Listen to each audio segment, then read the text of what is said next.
বর যাচ্ছে বন্ধুদের সঙ্গে আড্ডা মারতে পুজোর সময়, বলতে বলতে সব ফোন ঢুকছে, দেখতে পাচ্ছ তো? তাই দেখো সব সেজে খুঁজে, আবার সানস্ক্রিন মাখা হচ্ছে। হ্যাঁ বেরিয়ে গেছে, হ্যাঁ দেখো, দেখেছ? আমি রইলাম ঘরে, আর ওই যাচ্ছে এখন বন্ধুদের সঙ্গে আড্ডা মারতে। এটা কি ঠিক বলো দেখিনি? হ্যাঁ সেটাই তো বলছি। বাবা একটার মধ্যে গুড বয় গো, একটার মধ্যে ঘর চলে আসবে।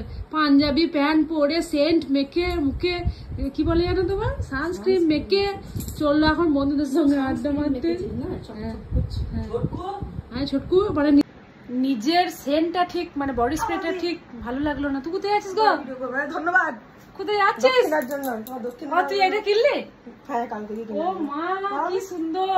এদের মাপে জামা কেনা আমাদের পক্ষে সম্ভব হয় না। ওদেরকে একটু কিছু সামান্য দেওয়া হয়েছিল পয়সা পাতি, সেইটা কিনেছে। দেখো কত সুন্দর দেখতে লাগছে, দেখো আমাদের ঘরের মেয়ে খুব সুন্দর দেখতে লাগছে।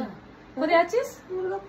ঠাকুর দেখতে, প্যান্ডেল হপিং করতে সব চললো, আর আমি আর মা দুজনাতে ঘরে বসে আছি। দেখো দেখেছো, আমার মাটাও আছে।